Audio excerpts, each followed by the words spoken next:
영국, 이집트, 독일, 또 인도 등의 역사가들로 구성된 노르웨이 과학연구원이 집계한 걸 보면 기원전 3600년 전부터 지금까지 14,531건의 전쟁이 벌어졌는데 이 전쟁에서 죽은 사람만 30억 4천만 명이나 달하게 됩니다.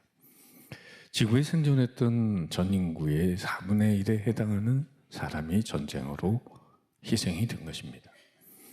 이 많은 숫자는 미국 전 인구의 17배에 해당하는 숫자입니다. 이 전쟁으로 파괴된 재산 가치를 따지면 순금의 부피로 나타내면 두께 10m로 폭 169kg의 순금띠로 지구를 한 바퀴 둘러쌀 수 있는 양이라고 합니다. 이러한 결과들 중에 대부분의 피해는 20세기에 일어난 것입니다. 참으로 20세기는 피로 얼룩진 시대였다고 말할 수 있습니다. 세계 제1차, 2차 대전이 일어나서 전쟁의 참혹함을 경험한 세계는 전쟁을 미연에 방지하고 평화로운 세계를 건설하기 위해 평화유지군, UN 국제연합 같은 기구를 만들어 다각적으로 노력을 기울이고 있지만은 지구 곳곳의 전쟁은 끊이지 않고 오늘날도 계속되고 있습니다. 미국과 옛 소련이 군비 경쟁을 한참 할 때 양국이 가졌던 핵폭탄, 그것은 지구의 41개 정도의 지구 위성을 산산조각 낼 수 있는 분량의 핵탄두였습니다.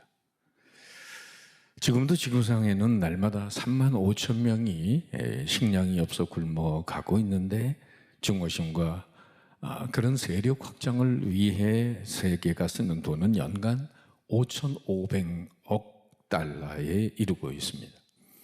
75년 전 우리 대한민국 한반도에 일어난 6.25의 전쟁은 그야말로 엄청난 비극이었습니다.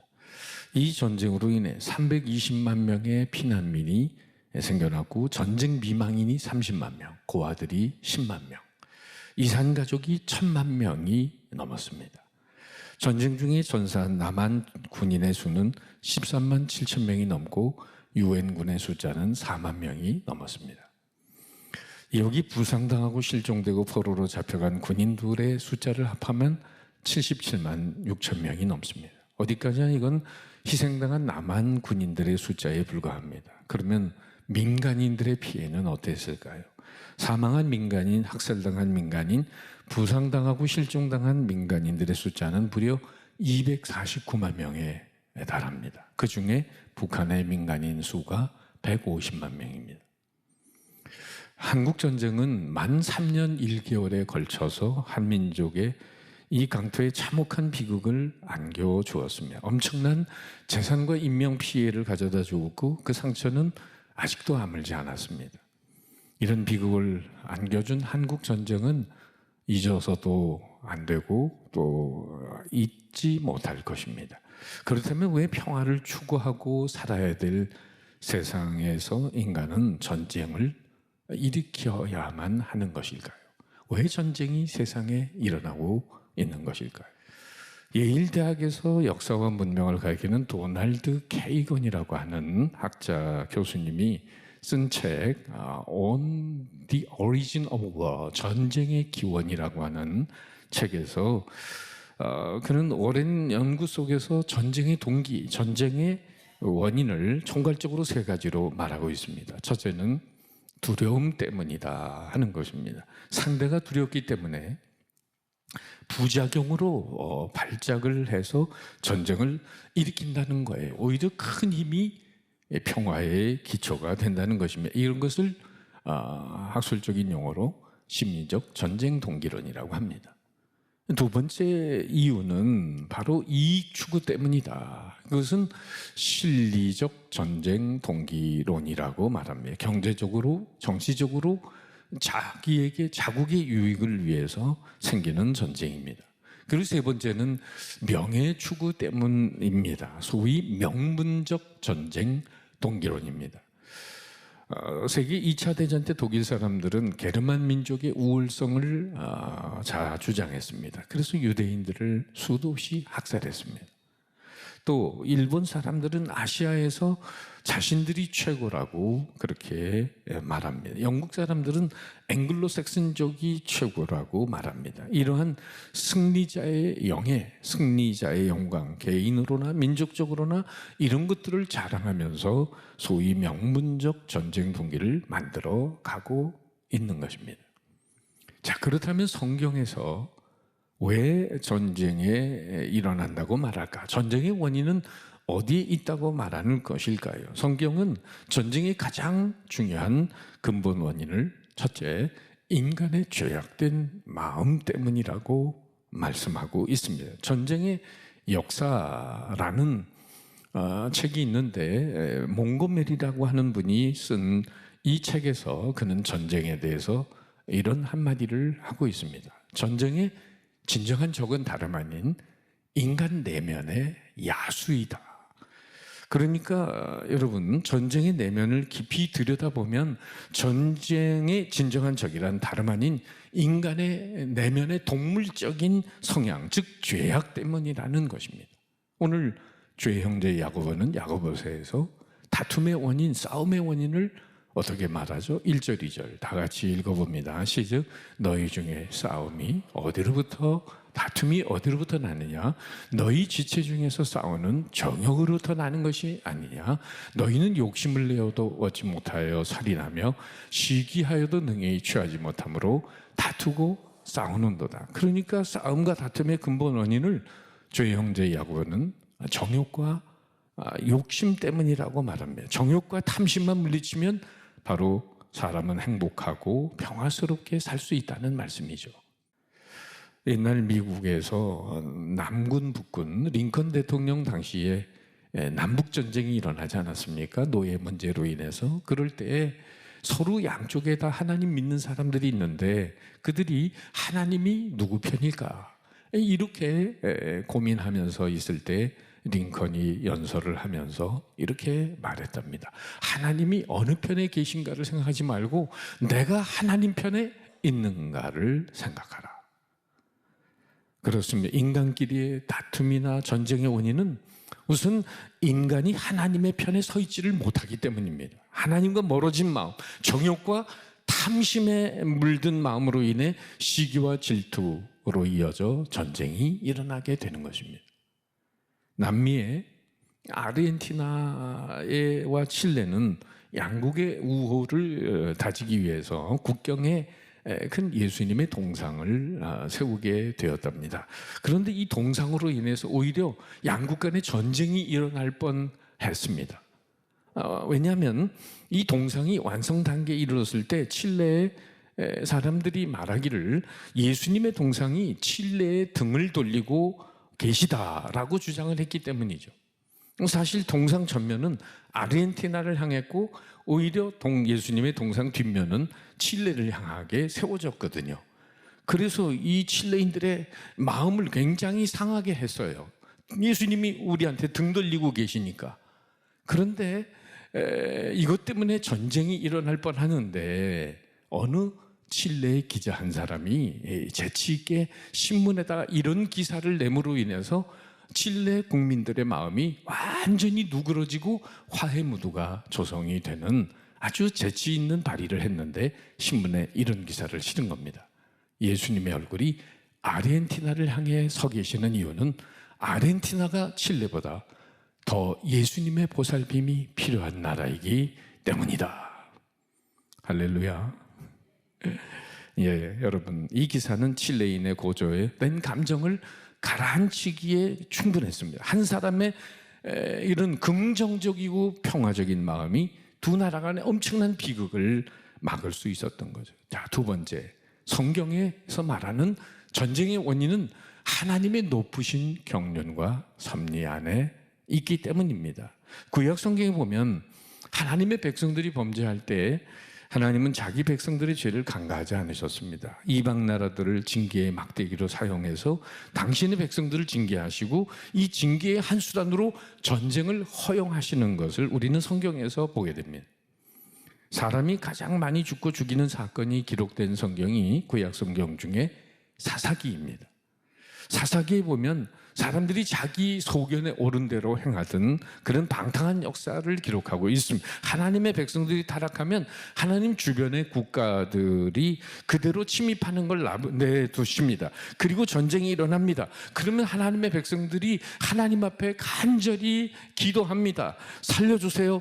그러면 하나님이 사사들을 보내서 그 민족을 구원합니다. 그리고 다시 평화의 시대를 줘요. 평화의 시대가 오면 또다시 우상 숭배를 하고 또 죄를 범해요. 그러면 하나님이 또 이웃 나라가 침범하는 걸 또 허용하십니다. 그래서 또 하나님 앞에 부르짖게 만듭니다. 그러니까 사사기는 도식으로 말하면 범죄, 전쟁, 간구, 평화, 다시 범죄, 전쟁, 이것이 계속 순환되는 역사가 사사기의 역사예요. 이런 경험을 통해 이스라엘 백성들은 겸손함을 배우고 하나님과의 바른 관계를 맺게 됩니다. 저 유명한 영국의 C.S. 루이스 교수는 이런 말을 합니다. 나는 전쟁을 원하지 않는다. 나는 고통을 원하지 않는다. 그러나 만일 인류 역사 속에 전쟁이 없었더라면 인간들은 얼마나 오만하였겠는가. 전쟁을 통해서 하나님은 당신의 백성들을 바른 길로 인도하십니다. 더 넓은 세계로 인도하시고 궤도를 수정하게 하십니다. 역사가들이 어떻게 기록을 하고 있는지 두고 봐야 할 문제지만 우리가 만일 6.25라는 사건을 겪지 않았다면 우리는 어떻게 됐을까? 물론 6.25는 이 땅에 엄청난 비극을 가져온 사건이면 틀림이 없어요. 그런데 혹자는 이렇게 말하는 사람들이 있습니다. 6.25가 없었다면 우리는 꼭 월남처럼 되었을지 모른다. 남한은 공산화가 되고 말았을 것이다.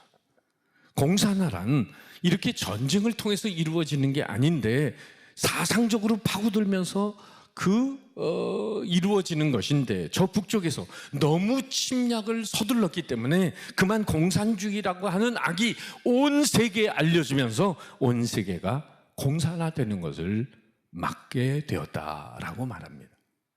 그렇게 볼 때 6.25는 일제의 억압에서 부르짖는 우리 대한민국의 자유를 얻은 민족이 그 자유를 소중하게 지켜나가기보다는 5년 동안 방종과 타락으로 일삼을 때 하나님께서 죄에 대한 징계의 차원에서 전쟁을 허락하십니다. 그리고 동시에 엄청난 값을 지불해서라도 공산의 물결을 막으시는 하나님의 높으신 경륜과 섭리가 대한민국에 있었다는 사실을 아셔야 할 것입니다. 한 휴머니스트가 글을 썼는데 그 작품의 첫머리에는 하나님을 비난하는 표현이 나오는 거예요. 이렇게 외치는 거예요. 하나님, 나는 당신을 비난할 수밖에 없습니다. 어째서 인류에게 이렇게 끔찍한 재앙과 비극을 주시나요? 그러면서 하나님을 비난하는데 이 전쟁이 계속되면서 전쟁의 틈바구니 속에서 이 사람의 생각이 변화하기 시작합니다. 서로가 서로를 밟고 욕심을 내며 약탈하고 죽이는 그 인간의 모습을 보면서 그는 작품의 끝머리의 끝부분에서 이렇게 말하게 됩니다. 하나님, 이 전쟁은 마땅합니다.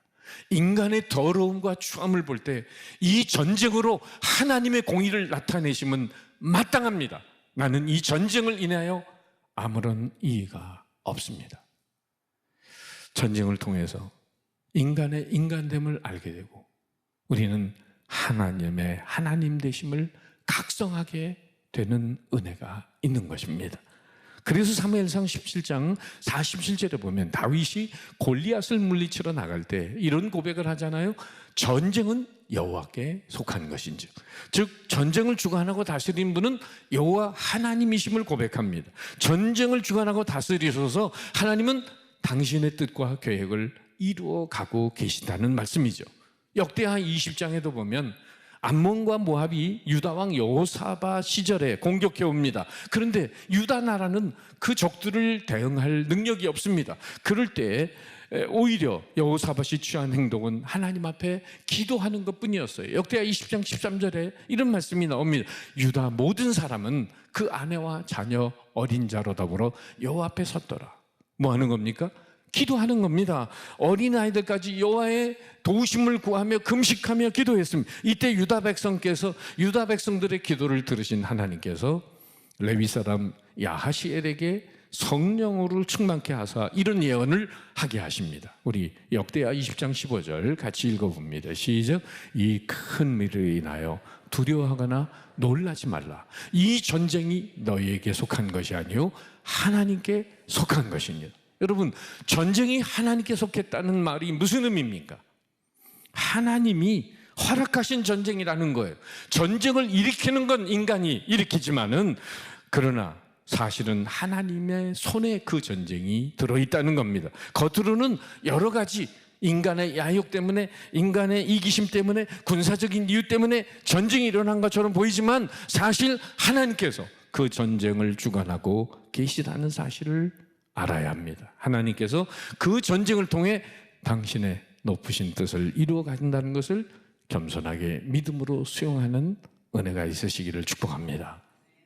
세 번째, 전쟁이 인간의 탐욕과 정욕과 이기심에 기인되고 있고, 또 그 전쟁이 하나님의 다스림 안에 있지만 왜 세상 역사 속에서 전쟁은 계속해서 일어나고 있는 것일까요?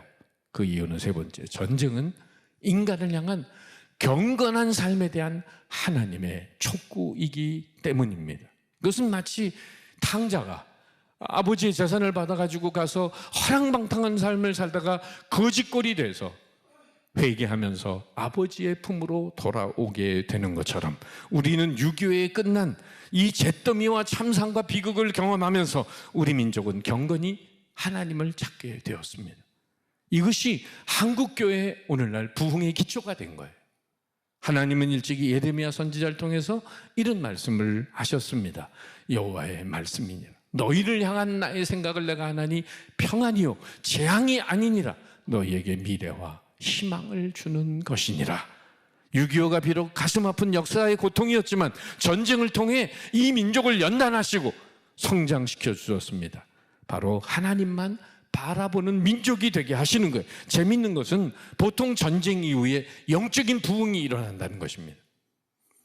하나님은 왜 전쟁을 허용하십니까? 인간에게 경건한 삶을 촉구하시기 위해서입니다. 우리 하나님의 관심은 여러 가지에 있지 않아요. 하나님의 백성들의 영적으로 성숙하는가, 성장하는가, 믿음으로 얼마나 바로 서 있는가, 이것이 하나님의 관심입니다. 그들이 잘못했을 때는 그걸 바로잡고 흐트러진 그들의 시선을 하나님께로만 향하게 하는 것, 그들을 연단시키고 그들을 바로 세우는 일이 바로 하나님의 뜻, 이걸 이루기에 하나님은 전쟁을 이용하실 때가 있다는 사실입니다. 1차 대전 이전에 인류에게 얼마 안 있으면은 종교는 이 지구상에서 사라질 것이라고 철학자들은 예언을 했습니다.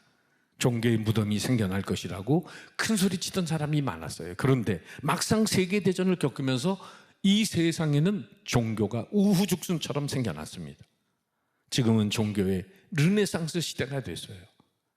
킬링필드에서 수백만 명이 죽어간 캄보디아 땅에도 하나님을 찾는 경건한 사람들이 나날이 늘어나고 있는 것입니다. 결론의 말씀입니다. 그렇다면 우리는 이 전쟁에 대한 신앙인의 올바른 태도는 어떠해야 될까요? 세 가지로 생각해 볼 수 있는데, 첫째는 군비론, 밀리터리즘이 있어요. 바로 모세의 율법에 근거해서 눈은 눈으로, 이는 이로 응해야 된다는, 갚는다는 것이죠. 전쟁을 막는 방법은 전쟁밖에 없다는 생각입니다. 그러나 이것은 성경적이 아닙니다. 예수님은 뭐라고 하셨죠? 칼을 가지는 자는 다 칼로 망하느니라. 아인슈타인의 우스운 이야기가 있는데, 원자 폭탄의 발명의 전기를 마련했던 아인슈타인에게 한 친구가 찾아와서 이런 질문을 하는 거예요. 어떤 새로운 무기들이 3차 대전에 될 것 같은가? 깜짝 놀랄 초과학 무기겠지? 잠시 고개를 숙이고 생각에 잠겨 표정을 짓던 아인슈타인이 천천히 입을 열어요. 3차 대전에 어떤 무기들이 사용될지 잘 모르지만은, 그러나 3차 대전이 끝나고 4차 대전 때에는 어떤 무기를 인간이 사용할지 나는 그건 확실히 알고 있어. 아니 그래? 아니 그건 핵무기를 능가하는 거겠지? 친구가 묻자 아인슈타인이 이렇게 대답했습니다. 그것은 돌과 창이지. 그러니까 모두가 다 전쟁으로 망한다는 거죠. 두 번째, 이상적인 평화주의라고 할 수 있는 비전론이 있습니다. 그 어떤 전쟁도 허용할 수 없고 전쟁은 하나님의 뜻일 수 없다는 논리입니다. 출애굽기 15장 3절에 보면 홍해 바다를 건너고 난 다음에 하나님을 찬양하는 그 내용 중에 여호와는 용사이시니라는 말씀이 나옵니다. 용사라는 말은 Man of War, 전쟁의 사람이라고 하는 거죠. 성경은 종종 하나님을 전쟁에 능하신 분이라고 표현하고 있고, 오늘도 아까 말씀드린 대로 전쟁은 하나님께 속한 것이라고 말씀합니다. 구약에 보면 하나님은 직접 전쟁에 개입하시고 전쟁을 주관하시는 것을 볼 수 있어요. 우리 주님께서도 말세를 예언하면서 말세가 되면 세계 도처에서 난리와 난리가 일어나고 민족이 민족을 대적하게 될 것이라고 하셨습니다. 그리고 요한계시록에는 이 역사상 마지막 전쟁이 있는데 그것을 아마겟돈 전쟁이라고 하는 것입니다. 근데 어떤 분들은 아마겟돈 전쟁이 뭐예요? 그러니까 개가 깨져가지고 아마도 개돈 때문에 싸우는 전쟁이 아마겟돈 전쟁일 거야. 그게 아니라 주님의 재림 전에 어둠의 세력과 마지막 이 땅에서 치르게 되는 영적 전쟁이 바로 아마겟돈 전쟁입니다. 그러므로 비전론은 이 사상이 가지고 있는 생각이 아무리 고상하다 할지라도 우리의 현실을 다룰 수는 없는 것입니다. 왜? 그 비전 자체가 비현실적입니다. 아무리 반전구호를 크게 외친다고 해도 이 세상의 역사 속에는 전쟁은 주님 오신 날까지 끊이지 않을 것이기 때문입니다. 그렇다면 전쟁에 임하는 우리 신앙인의 올바른 태도는 무엇일까요? 오늘 6절 이하에 있는 말씀에서 우린 세 가지 신앙적 자세를 가지고 살아야 한다고 봅니다. 그 태도가 바로 인간의 다툼을 일어나는 요인인 근본적으로 막아내는 영성의 중요한 세 가지 요소이기 때문에 6절 말씀 다 같이 읽어보죠. 시작. 하나님이 교만한 자를 물리치시고 겸손한 자에게 은혜를 주신다 하였느니라. 무릇 잘난 사람들이 있는 곳에는 다툼과 불화가 많습니다. 그러나 스스로 못난 척하는 사람이 있는 겸손한 사람들은 오히려 평화와 안정이 깃드는 법이죠. 끝까지 겸손해야 된다. 둘째는 7절에 마귀를 대적하라는 그런 말씀을 통하여는 우리가 두 번째 하나님의 말씀으로 무장해서 육신의 정욕, 안목의 정욕, 이생의 자랑에 대한 유혹을 물리치고 살아야 된다. 그리고 세 번째 8절 말씀, 하나님을 가까이 하라 그리하면 너희를 가까이 하리라는 오늘 야고보의 말씀을 통해서는 세상이 악해지는 만큼 주님과의 사귐의 깊이를 더하여 갑절의 영감을 가지고 살라고 권면합니다. 여러분, 싸움이, 다툼이, 전쟁이 어디로부터 난다고요? 말씀에 있는 대로 인간의 교만과 탐욕과 정욕과 그 배후에 있는 어둠의 권세, 사단의 역사로 일어나지만은 겸손한 마음으로 늘 하나님을 가까이 하면서 어둠의 권세를 제압하며 어디서나 안정과 평화가 깃든 평화의 공동체를 이루어가는 축복의 통로, 은혜의 통로가 되시기를 주님의 이름으로 축복합니다.